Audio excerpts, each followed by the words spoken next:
I now call Education Instruction Committee to order and welcome.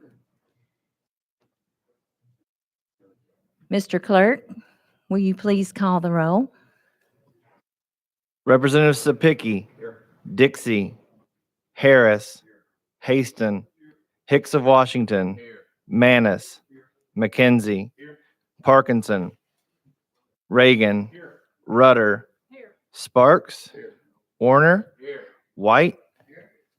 Vice Chair Lady Weaver. Chair Lady Moody. Madam Chair Lady, you have a quorum. Thank you. Are there any personal orders from the committee? Yes, Representative Sparks. Yeah, I'd like to we'll just welcome Mark Brassfield with the owner of the Safe House. Mark, if you can hear me, if you can stand up, just wave. He's testifying before our bill on gun safety. Thank you, Mark. Y'all make him feel welcome. Any other members? All right, seeing none. As is our custom, if you will like to join us as we say the Pledge of Allegiance.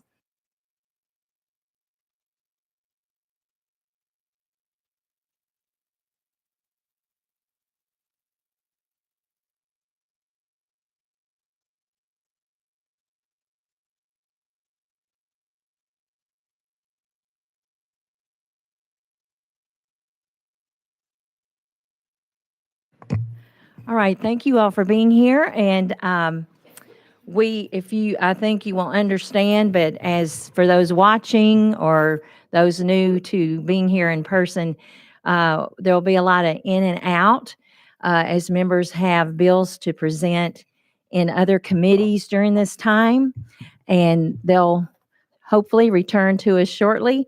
But that's kind of the time of year we're getting into. And we will just go with the flow. I may have to hand the gavel over to my vice chair, but it's a busy time of year, and we appreciate y'all being here with us today. And first up on our calendar, I have House Bill 0842 by Representative Thompson. There he is. You've been motioned and seconded. Thank you, Madam Chair. Now, this is a bill that deals with apprenticeships and high schools and has three basic things it does. Pretty simple bill. One, it requires each public high school, including public charter high schools, to designate a teacher, a principal, or some other employee, counselor, or someone to serve as the apprenticeship training program contact for the school.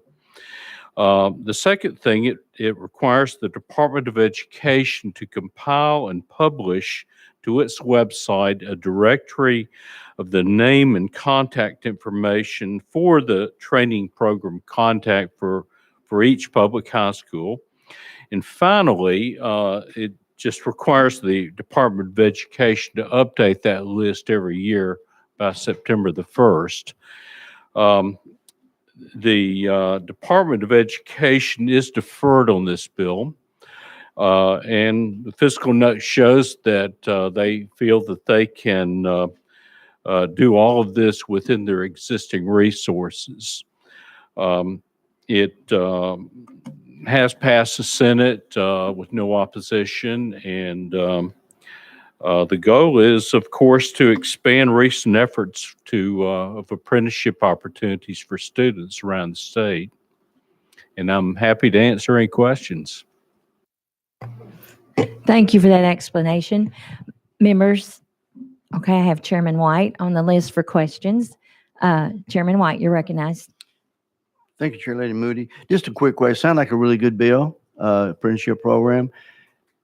But one thing I'm watching as we go through this year, because the past year there are schools, when you say requiring, have you had any pushback on individual schools having the ability of a person that has the time to do this apprenticeship program? Have you any feedback there? Representative Thompson. No, I've heard no negative feedback from anyone. Okay. Thank you. All right, question's been called. No objection. All in favor, say aye. Any opposed? No. Ayes have it. Your bill moves on to calendar and rules. Thank you, Madam Chair and committee. Thank you. All right, second on our calendar, House Bill 0487, Chairman Smith. You have a motion and a second.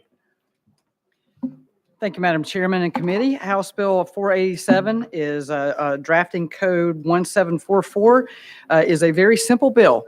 It looks at the current code, which has inserted that a family life curriculum will be taught in counties that to age groups 15 through 17-year-olds, and that in counties that have a pregnancy rate of 19.1 per 1,000.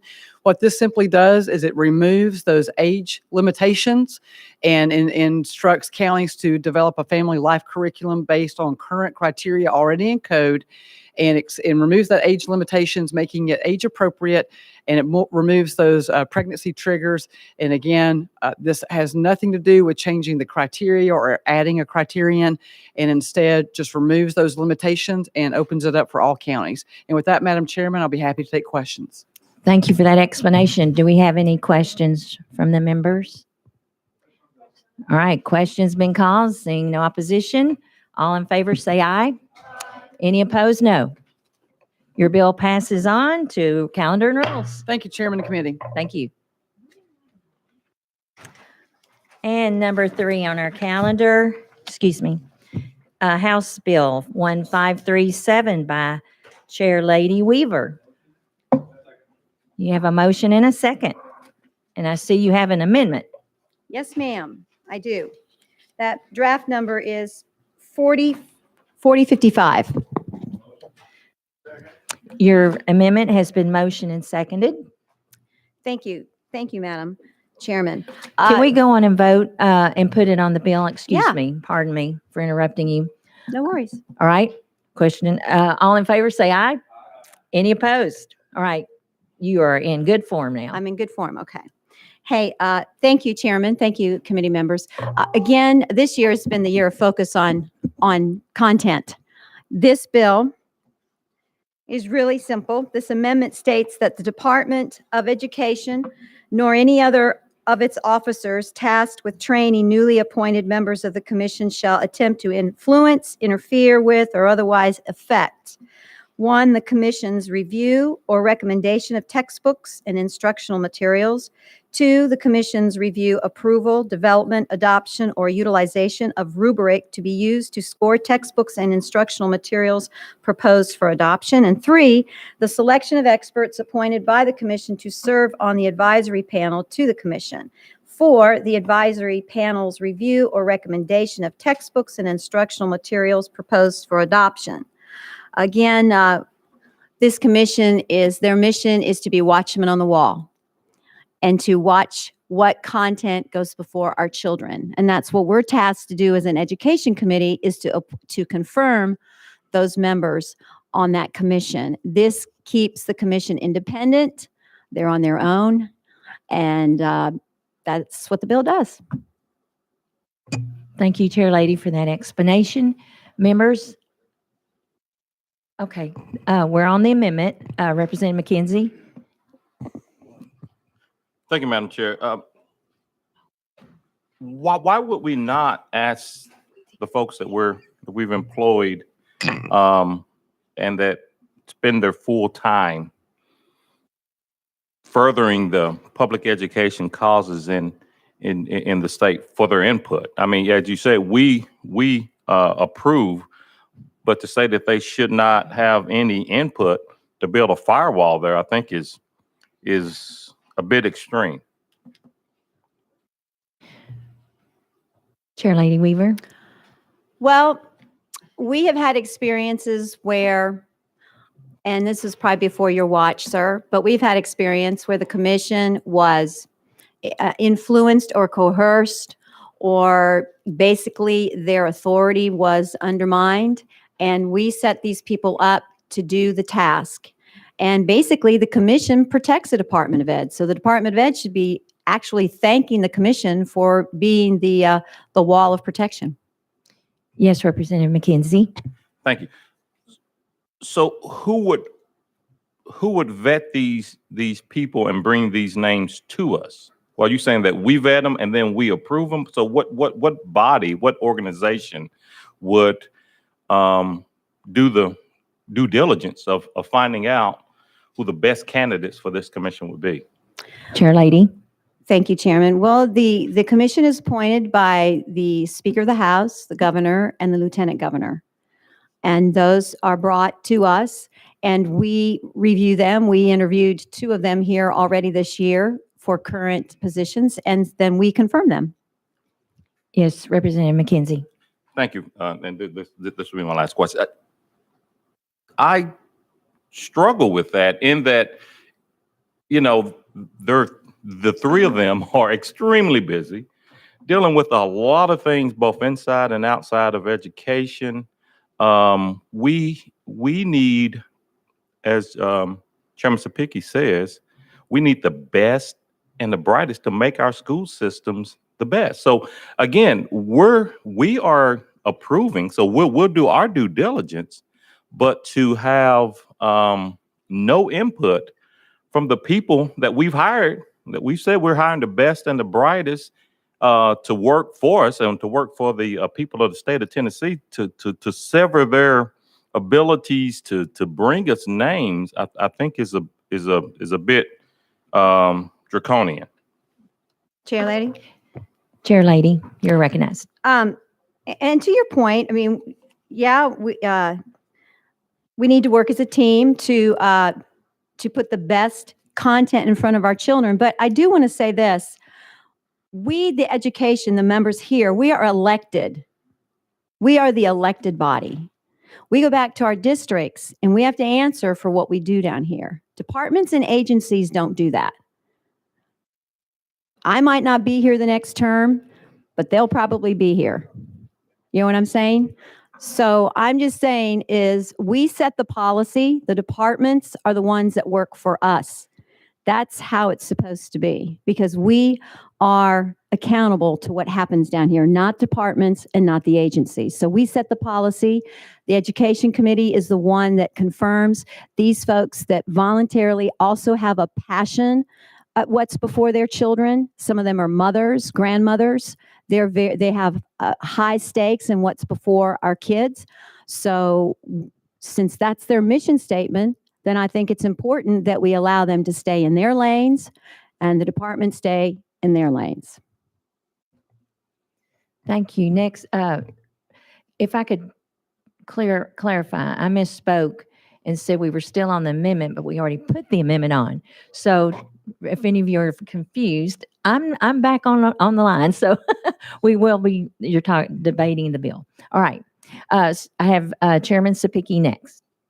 Thank you very much. So, Chairman Weaver, in your bill, does this bill change the process of how the textbook commission is appointed and approved? No, So Chair Lady. no, sir. thank you. So the process that the governor, the speaker, and the lieutenant governor nominate these people to serve for free on a textbook commission, that process is still in place in your bill, correct? Chair Lady. Yes, sir. And in fact, this bill strengthens it and makes it even more vigorous, or puts muscle in it, I guess. Chairman Sapicki. Thank you very much. All right. In your bill, the Department of Education still creates the rubric for the textbooks in the textbook commission, correct? Yes, Chair Lady. Yes, sir. It just says, I'm sorry, Chairman. Yes, Chairman. It just says that they can't try to influence the decision of the textbook commission and/or appointing advisors. Is that correct? Chair Lady. They can influence, interfere with, or otherwise affect. Chairman. Last question. So basically what we're doing is we're giving them the autonomy as people who are appointed by the governor, the Speaker of the House, and Lieutenant Governor, and confirmed by both bodies to act in the best interest of the people of Tennessee. Chair Lady. Bingo. Thank you. Thank you. All right, next on our list, we have Representative Parkinson. Thank you, Madam Chair. Can I use both mics?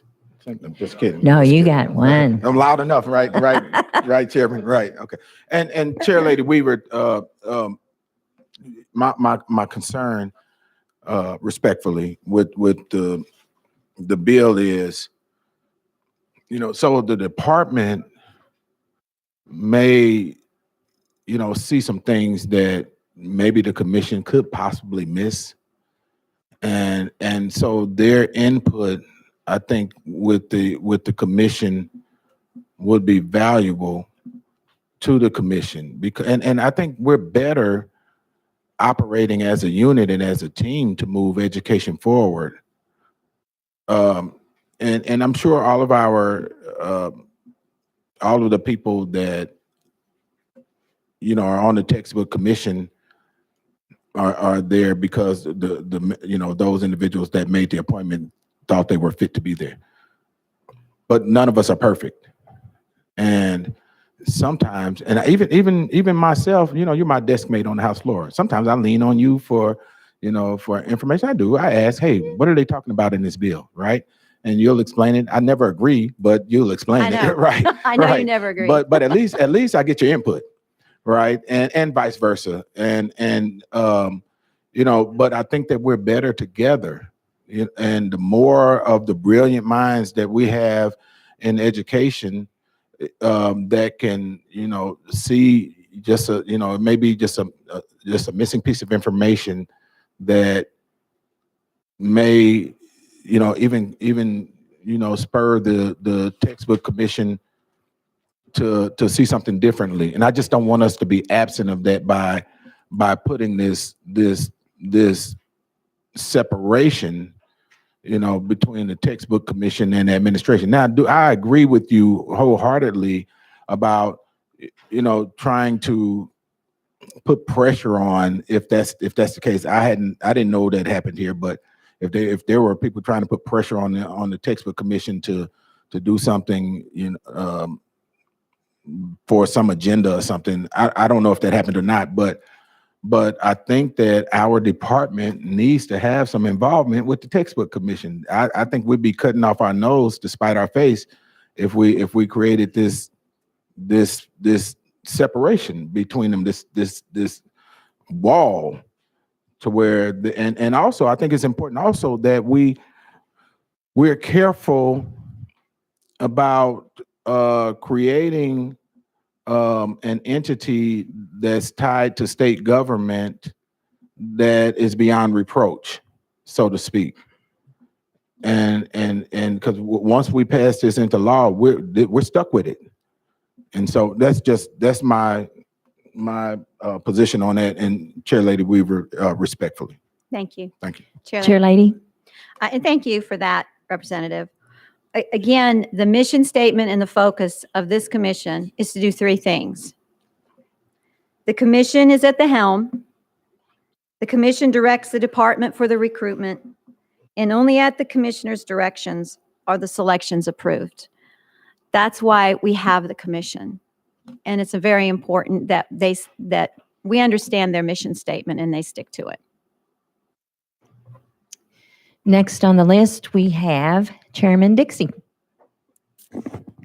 Thank you. Thank you, Chair Lady. I have a question, is that I think Representative Parkinson alluded to it, and you alluded to it as well. Have there been any instances that you can describe or tell me when the department has influenced the commission's outcome? I'm sorry, I didn't hear you. Can you tell me an instance when because apparently this bill is to solve a problem, because that's what we do, solve problems. So tell me an instance or instances when this has occurred where the department has influenced or improperly influenced the commission's outcome. Chair Lady Weaver. One instance which affected my district. Okay, so let me start at the beginning, Representative. The commission is charged to focus and watch what textbooks are presented to our children.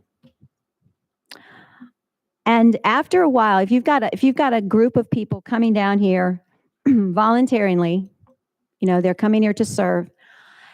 And if their suggestions are turned to a deaf ear after a period of time, what do you think the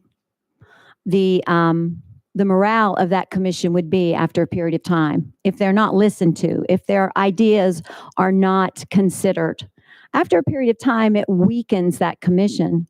We had a problem with having attendance and not having a quorum of the commission attending. And why is that so? Because their opinions were not regarded. Their opinions were weakened by the department. And that's not the mission statement of the commission. The commission is at the helm. The commission is tasked to look at those textbooks. And as a result, when you have undermining from the department and you have instances of suggesting textbooks and putting, I guess, creating a climate on that commission that the department wanted to get their way, and you take advantage of a weakened commission, you have some problems. As long as everybody stays in their lanes and does their job that they were told to do, this will work fine. And that's what I seek to protect so that never happens again, because we got curriculum in places that the textbook commission would have never approved. Chairman Dixie. Dixie, Sapinky, We Dixie. we look a lot alike, so I take that as a compliment. So I take that as a compliment. These guys are a bunch of comedians up here. See, I almost forgot my question, you guys.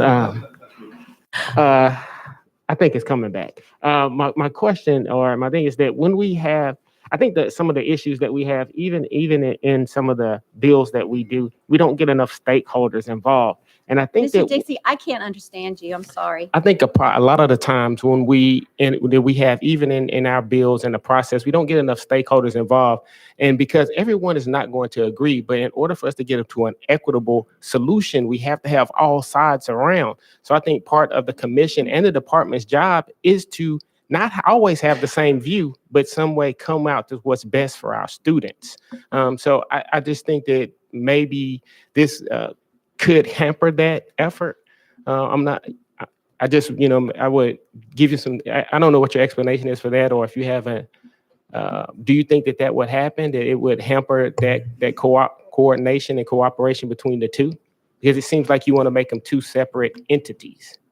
Chair Lady Weaver. I do want them to be two separate entities. I don't want the department coercing. I don't want the department interfering with the textbook commission, period. All right, thank you.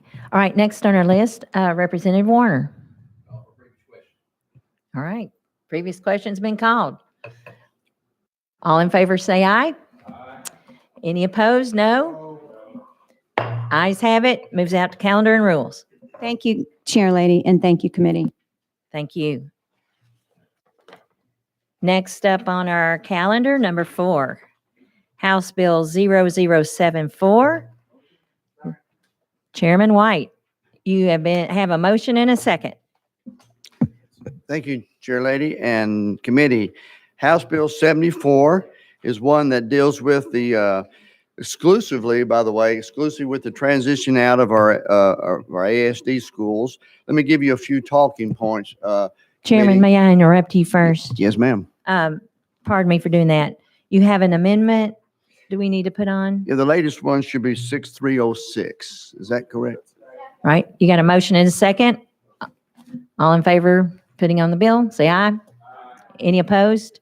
All right, now proceed. Okay, thank you. Let me give you the committee a little bit background, and then also have the Department of Education's Miss Eve Carney and Charlie Buffalino here that can answer questions also. But everyone knows that the federal government requires each state to have a intervention plan in their state for your low performing schools. Well, back in 2010, the General Assembly passed the Achievement School District for our state. And what this legislation, but one thing we didn't do back then, we got the ASD started, but we really did not come up with a good plan at the time, just because we thought we had 10 years, is how these schools would transition out. So we're approaching right around 8 years, I believe now. So what this particular bill is doing with is putting in place a transition plan for the ASD schools coming in the future. And by the way, an ASD task force met last summer and all the way through the fall until January, and to put in the best things. And so let me just kind of give you the context and then a few more points, and then we can bring up the department if it's the will of the committee. The Achievement School District was first established in 2010 to serve as Tennessee's most intensive intervention for priority schools. Under the Achievement School District state legislation, priority schools identified for placement in the ASD were transferred from the local school board's jurisdiction to the jurisdiction of the ASD. Once in the ASD, the mission was to turn around the school academically and then return to the district of origin. The creation of the ASD spurred an unprecedented focus on the lowest performing schools, both at the state and district level, with multiple districts implementing high-quality district-led interventions, which, by the way, is one thing I've always appreciated the ASD because it caused our LEAs to also look at plans. The challenge is the first cohort of ASD schools approached the statutory exit point of 10 years. We need a robust framework for schools to exit ASD governance. Schools face a looming deadline with no secure path to continue serving their communities and their students.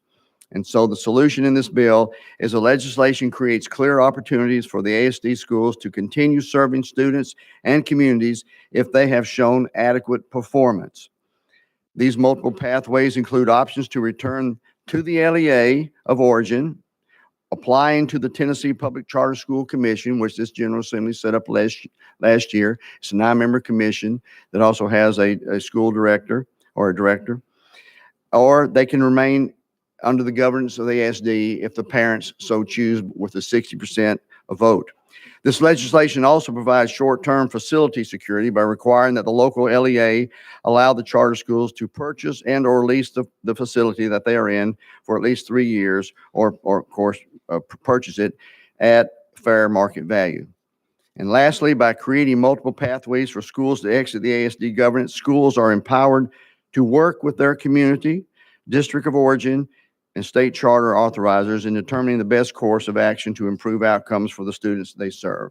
And with that, Madam Chairman, I renew the motion. Thank you for that explanation. Do we have any questions? Yes. Representative Parkinson. Madam Chair, if there's other people that outside of the question being called that want to speak, I'm happy to be rolled behind them. All right. Are there any other questions? I see none. Thank you, Madam Speaker. I guess I'm rolled right back to the top, huh? So, Mr. Chairman and Chairman White, what's the difference? And we had a brief discussion about this, and you know what my concerns are about it. What's the difference under the old law? It said that. Tell me what it said about schools returning back to the LEA. And you can relax, Mr. Chair. You look a little stressed over there. I'm going to be kind to you. I've been stressed for the last 2 weeks. We're moving too fast. Chairman.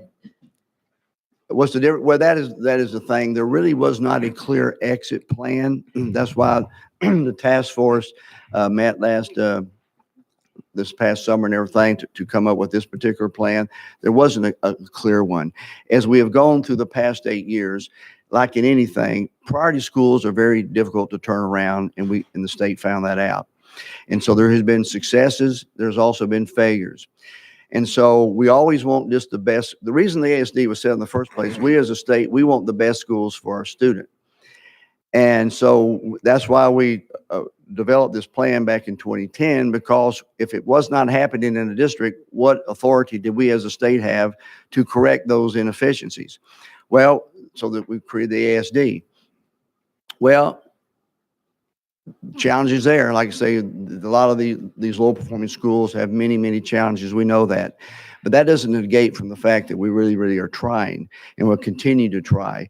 There have been successes and failures. So there hasn't been a clear exit plan. This puts 3 pathways in for the exit plan moving forward, but it basically protects those that are higher performing than those that are not. Representative Parkinson. Thank you, Madam Chair. And Madam Chair, if you don't mind, because my fellow delegation member, who I love, right? He didn't give me an answer to my question. So if we can go out of session for a second for legal to answer what the law currently says about schools, the ASD and schools returning to the LEA. If you don't mind, I just want to know so I can know what I'm asking. If Any that's okay. opposed? All right, legal, out of session, legal. John Williams, Office of Legal Services. In 49-1-614, subdivision K1, it says a school that has been removed from an LEA and placed in the ASD shall remain in the ASD until the school is no longer identified as a priority school pursuant to 49-1-602 for 2 consecutive cycles, beginning with the 2017 priority school list, provided, however, that no school shall remain for more than a 10-year period. Representative Parkinson? Thank you, Madam Chair. And if I can ask legal, so for 2 cycles, which means 2 years, am I correct? Yes, John. Okay. All right. Can you clarify if you will, clarify what a cycle is? 6 years. Thank you, legal. 6 years. Right, okay. And so under the law right now, does it say, to legal, if you don't mind, Madam Chair, does it say the schools are to return to the LEA? And what does it say about schools that were still underperforming in the ASD, under the ASD? Right, legal.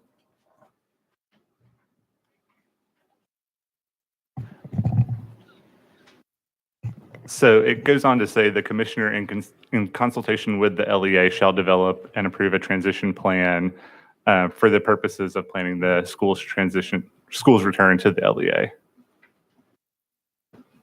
Yes, Representative. And thank you, and Madam Chair, and if you will, be a little patient with me today. You know, this is near and dear to my heart, if you don't mind. So the commissioner in consultation with the LEA prior to the 10 years is supposed to develop a transition, or is that after the 10 years, or it still didn't say anything specifically about the schools that still underperformed under the ASD. Is there anything in there about that? John? So in 49-1-614 K1, it says after the school is no longer identified as a priority school for 2 consecutive cycles. That's when they create the transition plan. Yes, Representative. And so I just want to make sure I'm understanding this correctly. So the transition plan should have been created after year 6 for schools that were no longer on the priority list, correct? According to the law. After 2 cycles. Okay. And so if the transition plan was not created after year 6, then the department would be outside of the law, basically, according to the law here. So in subdivision K3, it says, notwithstanding subdivision K1 or any other provision to the contrary, the commissioner shall have the authority to remove any school from the jurisdiction of the ASD at any time. Okay. And thank you, Madam. That clarifies a lot. I think Representative Harris had a question for legal also, if I'm not mistaken, before you put us back in session. And if you will, can I go back to the sponsor when we go back in session? Yes, sir. Thank you, ma'am. And from our signals, I think Representative Harris is for the sponsor, but Representative McKenzie would like to ask legal while we're out of session. Thank you. Yes. So, you know, it's interesting that this has turned into a math problem. So you said 2 cycles, correct? I'm just again trying to get an understanding. So 2 cycles will be 12 years and not 6 years. Am I correct on that? Okay, I thought you said 6 years. I'm sorry. So when you said 6 year, that's for 2 cycles would be in 6 years, yeah. Okay, and that started the clock started on the priority schools again. I'm a freshman, so that the clock started in 2010. Is that correct? Legal.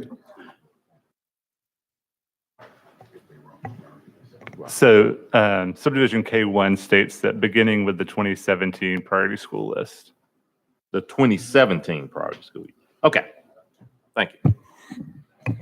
Any other questions for legal while we're out of session? All right, seeing none. We're back in session. And since we are back in session, Representative Parkinson. Thank you, Madam Chair. And Madam Chair, I'm afraid you're gonna run out of patience with me, so I'm trying to be as under the radar as possible. Any possible way that we can hear from DOE on this? Because I have a couple questions for Department of Education, if that's okay. They are on the list, so we will go back out of session to hear from Department of Education.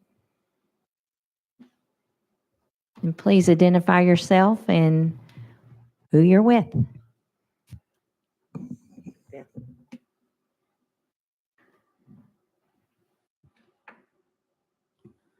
Charlie Bufalino, Assistant Commissioner of Policy and Legislative Affairs with the Department of Education. Eve Carney, Chief of Districts and Schools, Tennessee Department of Education. Thank you. All right, Representative Parkinson. Thank you, Madam Chair. Well, they were on the list, so were they going to present anything before, or were they just on the list just to be on the list? Madam Chair, we're happy to make some opening comments about the piece of legislation. If you'd like us to, we can also get straight into questions. Would defer to you. Go ahead. Okay, thank you. Thank you, Chair Lady, and thank you to Chairman White for carrying this piece of legislation. Just a few brief comments on this. I think really why this piece of legislation is timely, as was mentioned by Chairman White, we're coming up on the ASD being in existence for 10 years. We believe that there's some clarity needed in statute is in terms of what some of those exit plans are. And very much what started this process was last session, the General Assembly passed Public Chapter 777, which required the commissioner to develop an overall transition plan for the ASD that was submitted to the General Assembly on January 1st of this year. That law being passed kicked off a series of stakeholder meetings that we had with a lot of interested parties, which identified a lot of the issues and the need for clarity, some stability for those schools, and clear pathways for all involved that really have fed into this piece of legislation and what it's proposing. A couple of things to sort of point out. This is about creating both autonomy for operators who have been performing well and having high results, to have the opportunity for those select schools to apply to the commission directly to continue operating. The commission would have full authority to approve or deny, as well as set the process for how they will hear those applications. And we don't intend to have any of those schools start moving until after the 22-23 school year. But as Chairman White said, there are also some schools that have not been showing that level of high growth that should not be given that opportunity to sort of apply directly to the commission. There is certainly the possibility for some of those schools to be closed. And any school that sort of runs out of that time, could possibly apply back to the LEA as well. So I think that really sets out sort of what the bill is trying to accomplish. There is also some language in there talking about short-term use of facilities. Again, our sort of primary objective here is for schools that are making progress and serving students and families well, that they have the opportunity, and it's just the opportunity to continue to serve those families and to do so in a way that is as the least disruptive to those students and families in terms of their education services. That's certainly what we are trying to accomplish here. And Dr. Carney, if you have any additional comments, please feel free.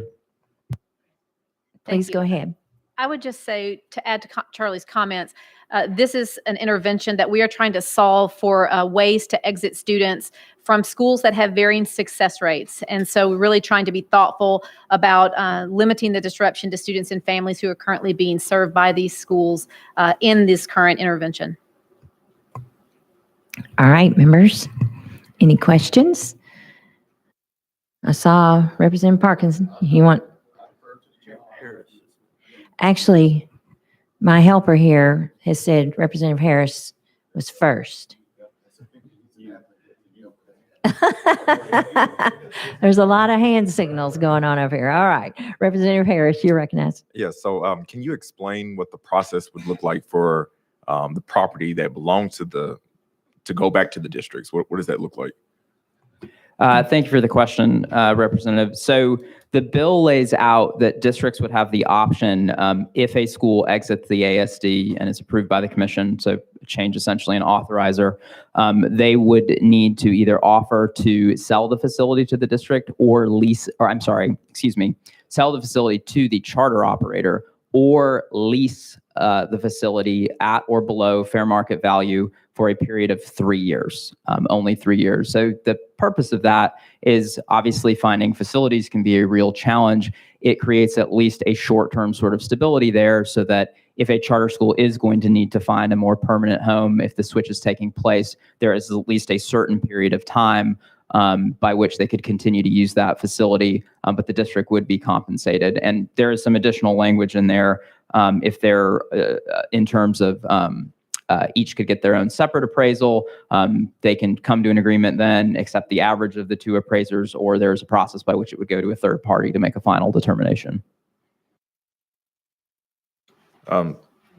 Yes, Representative. Thank you. So what if this process, what if it conflicts with how, I'll use Shelby County. What if it conflicts with how they're required to provide publications of legal notice for negotiables? I'm not quite sure I understand the question. So I guess, let me see if I can reword it. So like with Shelby County, how would this conflict with them providing the publications of legal notice for the sale of the negotiated sale overall?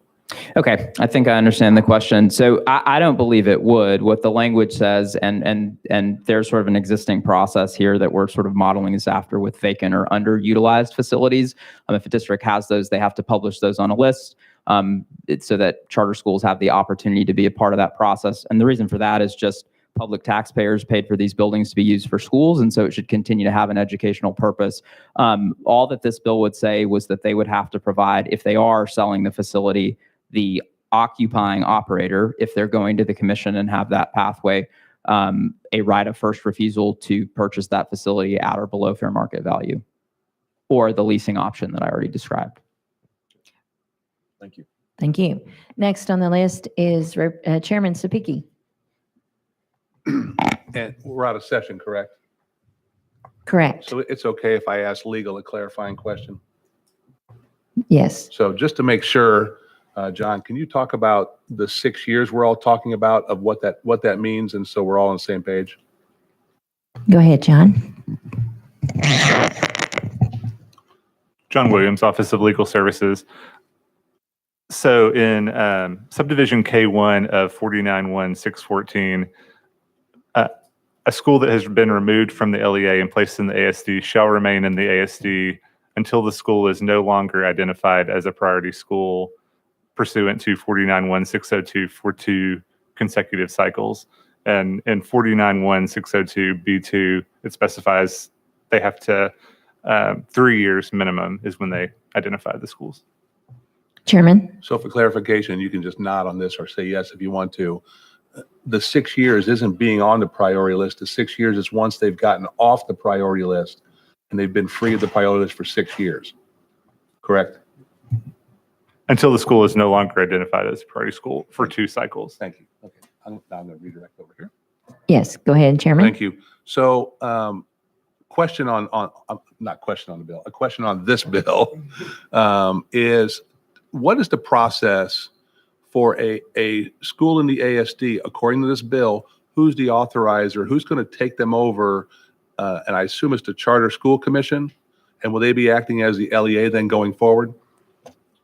Thank you for the question, Chairman. So again, it's an earned opportunity thing. So we were just talking about the priority list. If a school earns what's called priority exit status, which is Dr. Carney, actually, you may want to explain exactly what that is before I proceed.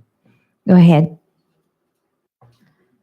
So within our school state accountability model for school accountability, we have a criteria by which you exit priority status. There are several gates through which that are opportunities for that to happen. The first one would be a 1-year success rate that exceeds the 10th percentile for the most recent year, for the 2 most consecutive years. The second option would be exceeding the 15th percentile 1-year success rate for the most recent year. There's also the opportunity earning a TVOS 4 or 5 for the 2 most recent years. And finally, if you were on the list for graduation rate, but less than 67%, you can earn exit by exceeding that 67% graduation rate for the 2 most recent years. So that's the structure within our approved accountability model for schools. Thank you, Dr. Carney. I wanted to get that specific on the record. So that's one sort of exit criteria. If you hit that, this legislation would say you have earned the autonomy to apply directly to the Charter Commission if you wanted to make that transfer. So if that were to happen, and they were the commission and the bill speaks to some rule promulgation to allow them to set up their process for how they are going to take any of these transfers from the ASD. And the Charter Commission would have full autonomy to approve or deny at that point. At that point in time, the Charter Commission would become the authorizer and the LEA for that school going forward. Chairman? And then therefore, the money that was being spent would now be going to the Charter School Commission for the administrative purposes of the school, correct? If I understand your question correctly, yes. I think you're referring to authorizer fees that sort of current, yes. And so every charter school in the state, there's an authorizer fee that's paid. That's true for district authorized schools. That's true for commission authorized schools. That's true for ASD authorized schools. So if it shifted to the commission, that authorizer fee would go to the commission. You're done. All right, Chairman Parkinson. I'm Chairman. Wait a minute. Well, actually, I am chairman of the Black Caucus, ma'am. Well, there you You had it go. right.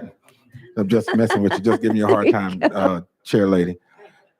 So let me be clear on the front end. I'm all for these schools, exiting the ASD. The ASD has underperformed. You can nod your head for that too. We all know the same thing. It has. Come on, y'all. Okay, listen, Madam Chair, if you will, if you can gavel for a moment of truth from all of us so that we can get this thing right. We understand, and department is not an indictment on you. So you don't have to look at me still face. We're from the same area, right? From the West Coast together. So let's be West Coast brothers for a second. So the ASD has not performed to the level that we wanted it to perform. That better for you? A little softer, right? And so with that understanding, there are some schools that did not come off of the priority list, and the majority of them haven't. And if we're going to have conversation in truth, y'all. Yeah, no indictment on anyone. We try things, some things work, some things don't. Plain and simple. And thank you for that. Thank you. Okay. And so what schools have met that criteria that you just outlined for being able to come out of the ASD portfolio, and how many schools in the portfolio right now? Did you have someone you wanted specifically to answer that? It or- was to our, we're out of session. Okay, yes. I If didn't it know was if either directed one. to me, I will defer that question to my colleague, Dr. Eve Carney. It doesn't matter who answers. Thank Dr. you for the Carney. question. Just to answer your question, in terms of the portfolio of schools currently in the ASD, there are 27 schools serving 8,971 students. 27 of those schools, 23 of those are charter schools, 4 are continuing to be directly run by the department. In terms of the schools that have met the criteria that I just outlined, we have since 2012, we have had 3 schools meet the priority exit criteria.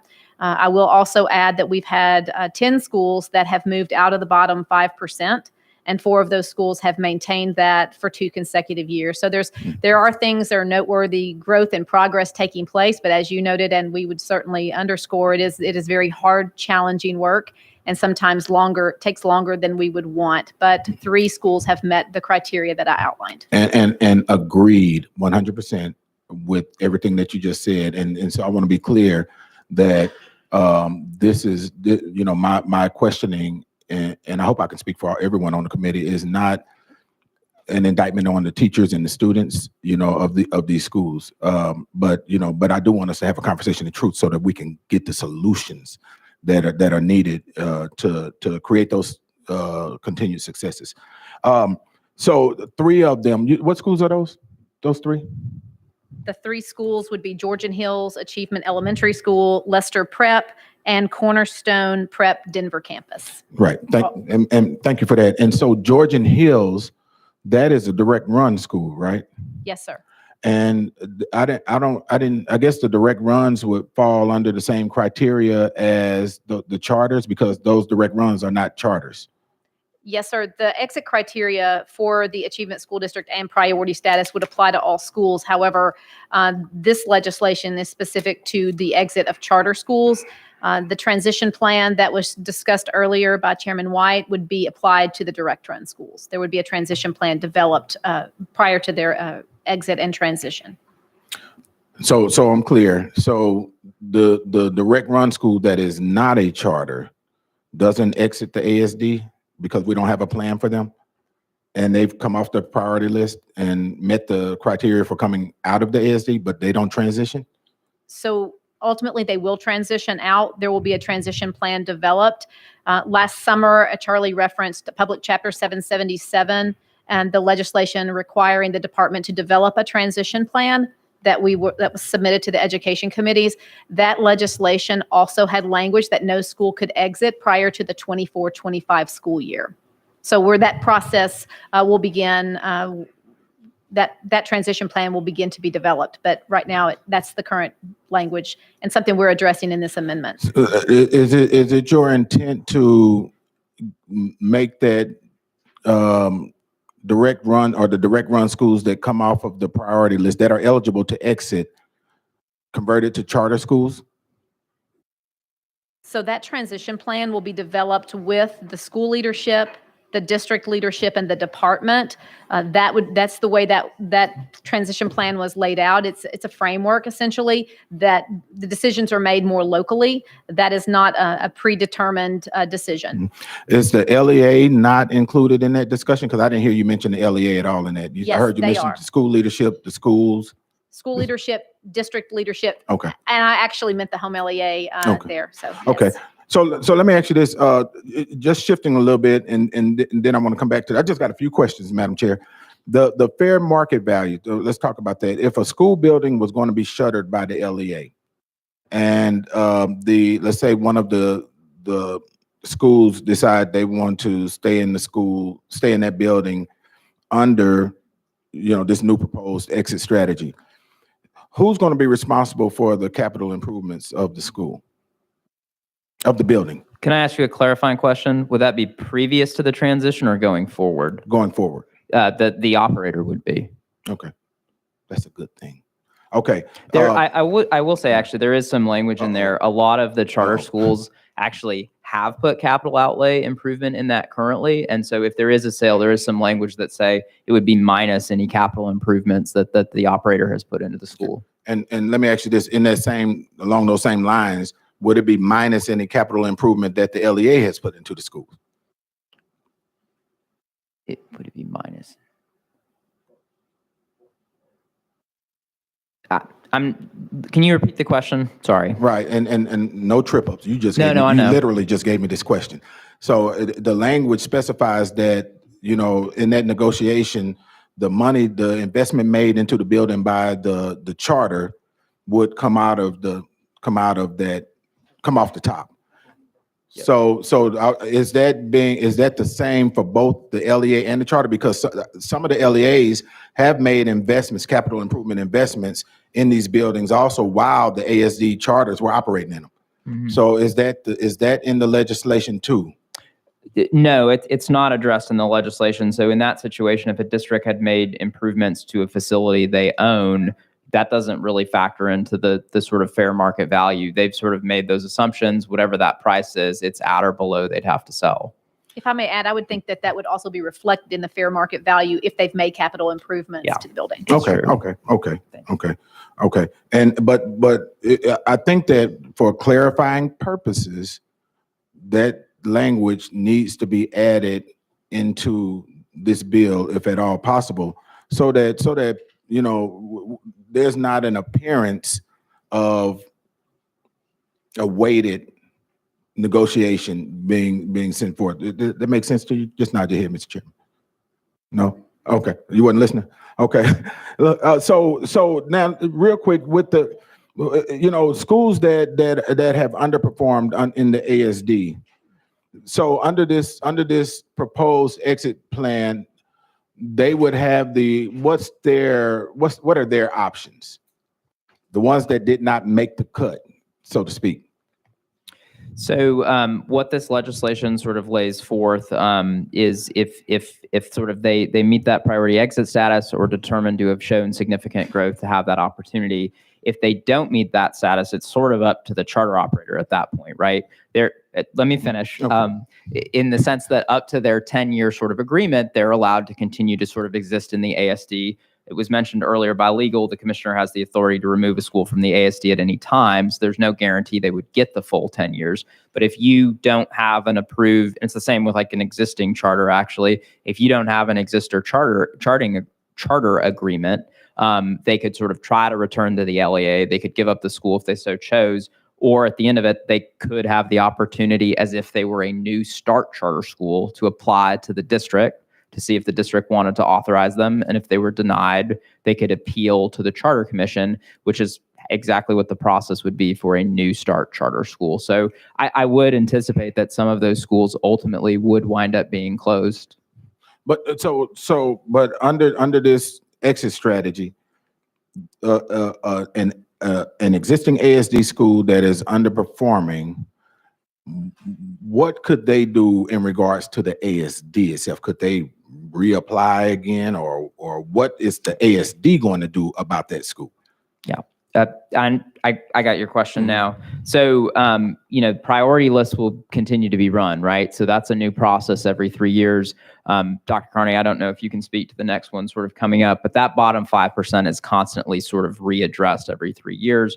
Schools are put on different tiers of intervention, first being sort of district-led, and then there's a phase 2, and then sort of an ultimate ASD possibility there for the option for a school to come under the umbrella of the ASD. And so those future sort of lists may identify the same schools or new ones, but I think it's our intention to sort of proceed with this transition plan for all the schools that are currently in there. And then it will be sort of an ASD 2.0 or sort of new looking process in the future, but it will continue to be the state's most rigorous intervention. Yeah, and so and that's what I'm trying to get at. And I think that we just for, I always mention, we want to make sure that the Department of Education's credibility is intact with everyone, the members, the LEAs, and everyone involved. And I think that's a good thing. I think that the Department of Education having that credibility where people believe in, what they're doing and the direction, and everyone's moving in the same direction together as a unit, it can't do anything but benefit our students. So and I think I'm not really clear if it's an underperforming school that exists in the ASD is at the end of this process, this 10 years, I guess.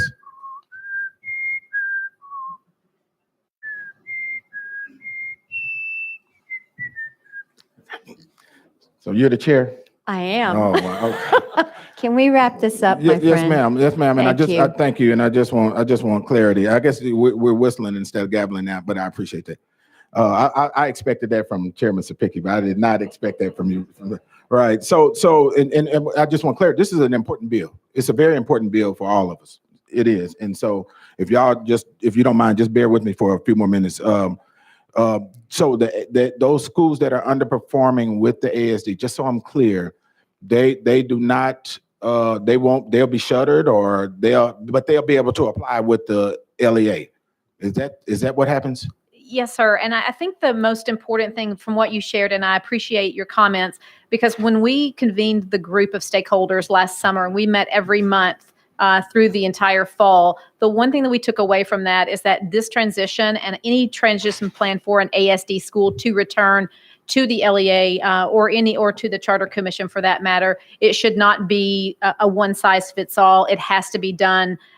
School-specific plans should be developed with the stakeholders. And that's why that plan would never be something that the department would develop in isolation, but with the stakeholders, the community, the school leaders, the LEA, and that is the way that plan is developed. But to your point, a school that is underperforming in the ASD, we would be taking more rigorous steps to intervene while they're still in the ASD, but also knowing that we're talking about the transition of students. And so making sure that we have a sound transition plan for all students in that process. So it could be that they go and apply to the LEA and are denied, but there still would be a transition plan to ensure that all students are thoughtfully transitioned as seamlessly as possible. Thank you. Thank you. Much clearer than your partner over here. I'm just kidding. Last question. Why, and this goes to, again, to LEA, I mean, to department credibility. You know, why did we not, because under the legislation, the original legislation, we said these schools would be, would transition back to the LEA. That's I think that was the spirit of the original legislation. But why are we not giving the districts the first right at these schools? And let me further qualify that. We have a process in place for appeals for charters. If the district doesn't want a charter, they can appeal to the charter commission, and the charter commission can approve it. Under this legislation, in the spirit of cooperation with all of the districts that are affected, we could have said in this legislation, and I wish you would give it some real consideration. Let's give, if a school is going to transition, if a school comes out of a district, that district should have the ability to say yay or nay in regards to that school. Even if you wanted it to continue to be a charter, that charter that district should have the first right of hey, we want our students back. Sorry about that, Google's kicking in. We want our students back, into the district, and it's negotiated from there as to what that looks like. Now, let's say, for instance, if it's a high-performing charter, which we all love, for the record, if it's a high-performing charter, they transition back to the district. The charter says, hey, we want to remain a charter. The district says, no, we don't want you to be a charter. The charter can then go, based on the law now, can then go and appeal to the charter commission, which always approves the stuff in Shelby County anyway. So that process is in place. But why did we take and change the spirit of the original law halfway through the game when it's time for the schools to come back? To me, I think that's a strategic mistake, a tactical mistake, and I think it will continue to erode the department and the district's cooperation and partnership when it's a simple fix. And still the department can, and the charters and the schools can get everything that they wanted still out of the transition. Can you speak to that? Thank you for that. And I would just say that this amendment really is just about providing an alternate pathway to streamline the process just for higher performing charter schools. These are not new start schools. These are schools that have been serving kids well in communities currently.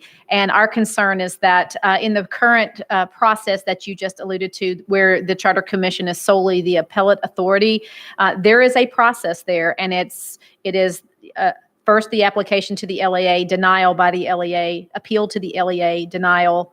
Only then can you apply an appeal to the Charter Commission. That period of time can go up to 1 year. And our concern is around disruption to services for students and families in that space. And so that's really the thinking behind this alternative pathway. Completely understandable, but our pathway that we have works right now. For the appellate process, and even in this amendment, you can expedite the decision making in the appellate process, so it doesn't disrupt any transition. But we have a system in place, and we're circumventing the LEA in this, and so I really want y'all to think about that. And thank you, Madam Chair. Thank you, committee members, for your indulgence. I really appreciate you. Thank you. Any other questions? All right, back in session. Thank you, Madam Chair. I left and came. All right. Question's been called. Seconded. Seeing no opposition, all in favor of House Bill 0074, please say aye. Aye. Any opposed? No. Goes to Government Ops. Thank you.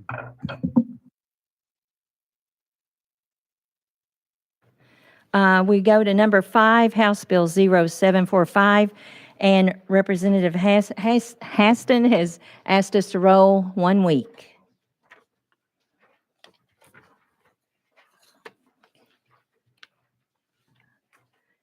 And number 6, House Bill 0472. Chairman White? You have a motion and a second. And it looks like there's an amendment here. Thank you, Chair Lady. And is the amendment 4235? That's what I have. Yes, sir. Okay, And I think, you have a motion and second on that also. I think we can make these quick. This is the government, what it basically Goes says. on the is- bill. Sorry. Thank you. This basically says that for the teachers and employees of our charter schools, that they can participate in our group insurance plans in the state like others do, basically. Other teachers do. Thank you all. All right. All in favor, say aye. Any opposed? Now the goes on the bill. And thank you for that explanation. Any questions? All right. Questions been called on the bill as amended. All in favor of passing House Bill 0472, say aye. Any opposed? Goes on to calendar and rules. All right. And number 7, House Bill 0755 by Chairman White. Thank you. You have a Committee motion and and second. Chair Lady, the amendment we're working on should be 5174. Is that correct? I'm turning my page. Say the number again, I'm sorry. 5174? We have 5819. 58? Okay, 5819. I apologize. That's all right. You still have a motion and second. All in favor of adding to the bill, say aye. Any opposed? All right, you are added and in good form. Okay, and what this does, committee, basically, there's just two quick objectives. It's brought to me by the State Board of Education. Basically, we passed a bill, earlier administration bill, where our instruction materials and textbooks would align. We had the Common Core issue, and so we passed that bill so that it would deal with that. But now this particular bill also says that the districts can ask for a waiver on their textbooks and instruction materials. So it goes through the state board, but they need the support of the Department of Education. So this is puts in place that process moves forward so they can deal with the districts on any waiver request. Thank you for that explanation. Chairman Zapicki. Just for clarifying, I'm looking at the amendment, trying to scan through it here real quick, and it does say that the English textbooks, instructional materials must be aligned to Tennessee state standards by January 1st of 2023. And it requires that teachers or principals shall not use Common Core aligned materials. And if a teacher or principal no et cetera, et cetera. Are we giving them a waiver to use Common Core? No, but there are some instructional materials, from what I have been explained to, because we did pass that. But there are some exceptions out there. I think we went through these discussions earlier where it may not be Common Core, but the district may be using something that's not really Common Core, but is aligned to state standards. But they do have to ask for a waiver process, so it's got to go through the process as a state board. Yes, Chairman. So just to clarify that they can get a waiver for materials, but those materials still must align to standards and not be Common Core materials. Is that correct? That is correct. Thank you. All right. Oh, yes, Representative McKenzie. Thank you, Madam Chair. And just to get some clarity on the statement that was just made, because I know we've discussed this pretty exhaustively. There's potential overlap. So I think what I heard may not be totally accurate. I think the key is it aligns fully with state standards. If fully aligning with those state standards has some information, because it's all, it's education, that might be within a Common Core, but is not strictly Common Core, but the material is the same, it's okay. Is that a correct statement? Okay. I just want to make sure, because I heard you say, I heard the chair say that it was not Common Core. So I just want to be clear. It's fully aligns with the Tennessee state standards. Thanks. Thank you. Any other questions? All right, question's been called. No objection. All in favor of House Bill 755, say aye. Any opposed? Moves on to government ops. I will turn the we've reached the end of our calendar for today, and Chair Lady Weaver will be chairing as we present this bill. Thank you, Chair. All righty. That brings us to item number 8, House Bill 529 by Chair Lady Moody. You are recognized. We have a motion and a second. Back to you, Chair Lady Moody. Once you get organized over there, you are recognized on House Bill 529. All right. Thank you very much, Lady Chair and Committee. This bill simply creates a notification and opt-out system regarding curriculum that any school, public or charter, wishes in any school, public or charter that wishes to teach on the subject of sexual orientation or gender identity. And it also will require them to give a 30-day notification to the parents. And so that if they would choose to opt out their child, they can. If the child does get opt out, their instructional day will continue, not to be set aside and just put in a corner, but they will receive the rest of their instructional day. And with that, I renew my motion. There you have it, committee. You've heard the explanation of the bill. Are there any questions from any of the committee members? Representative Manis, you are recognized. Thank you, Madam Chair. I'm trying to figure out what precedent this sets. So if there's any uncomfortable topics or whatever, and there are several that I think that we would cover in the course of a school day, are we allowing any family, any parent to opt out their kids with any other topic that we may discuss? Or is it just isolated with sexual orientation? Thank you. You're recognized. I was looking for my exact language here, but there is, the parents already are able to opt out in the, what do they call it? Family life curriculum. life curriculum. I'm sorry, I'm still looking. But so that, yes, there is a precedent for parental opt out.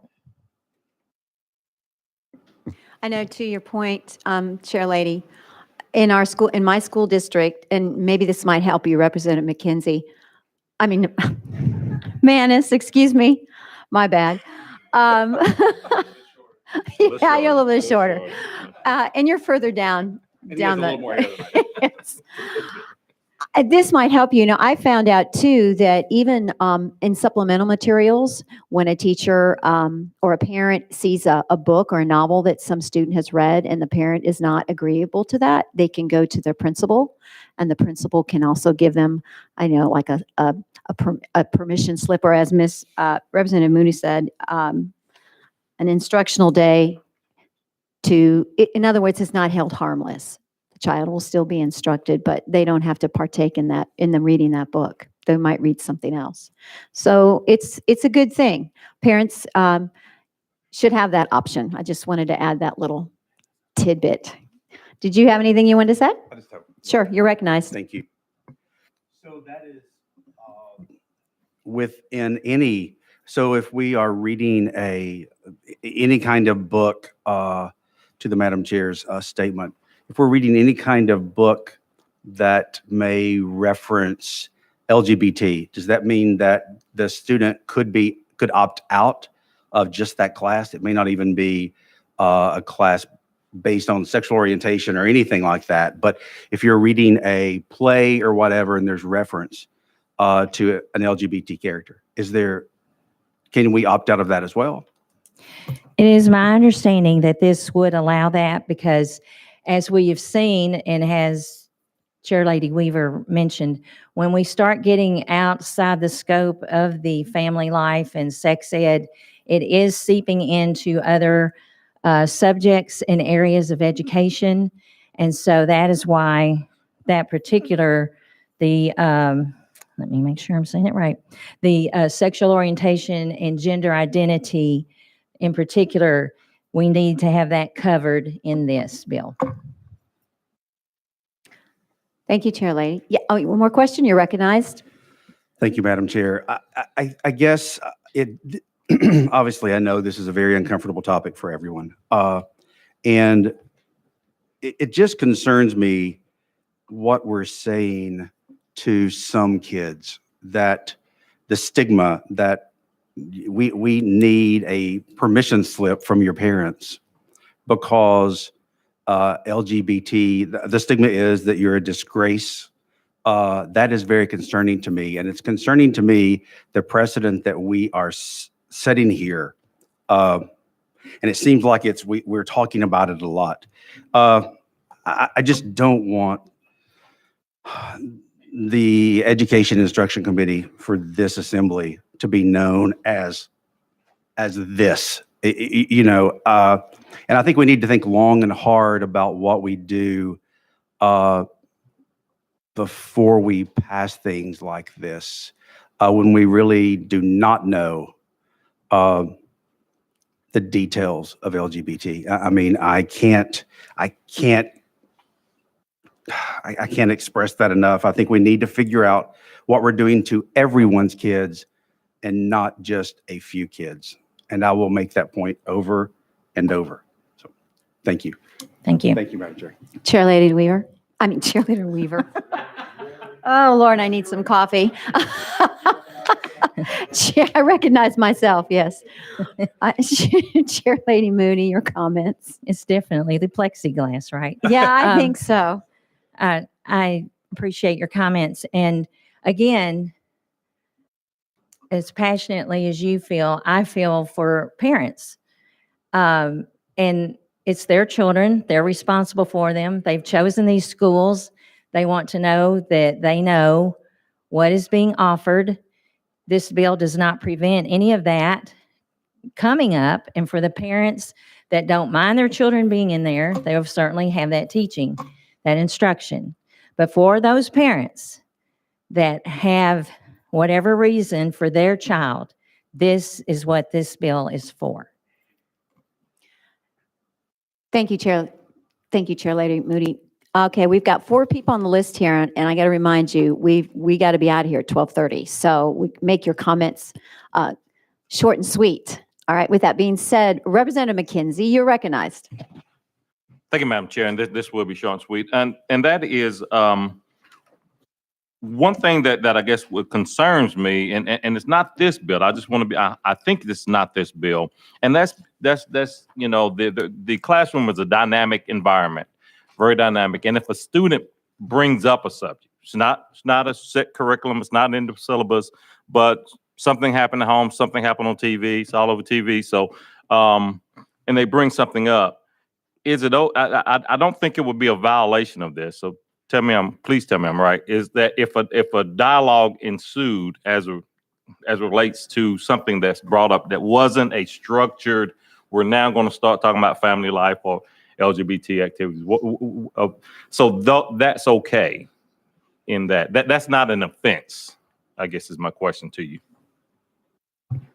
Chair Lady Moody, you're recognized. Thank you. Yes, that is my understanding. If it is a student-led question or comment, that discourse is allowed.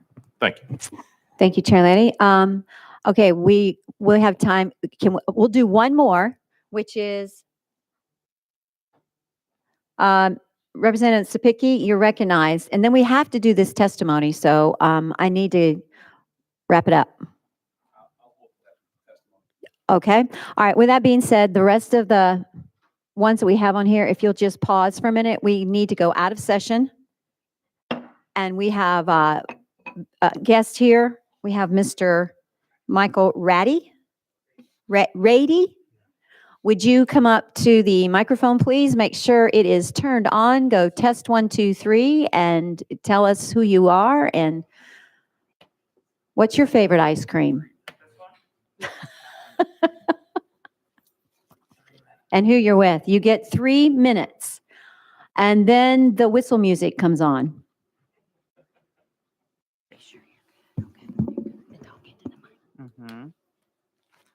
Thank you, Madam Chair and committee, for the opportunity to submit testimony against HB 529. My name is Michael Rady. My pronouns are he, him, his, and I am a resident of Nashville. Like Tennessee's education commissioners for 6 of the past 10 years, I am an alum of Teach for America.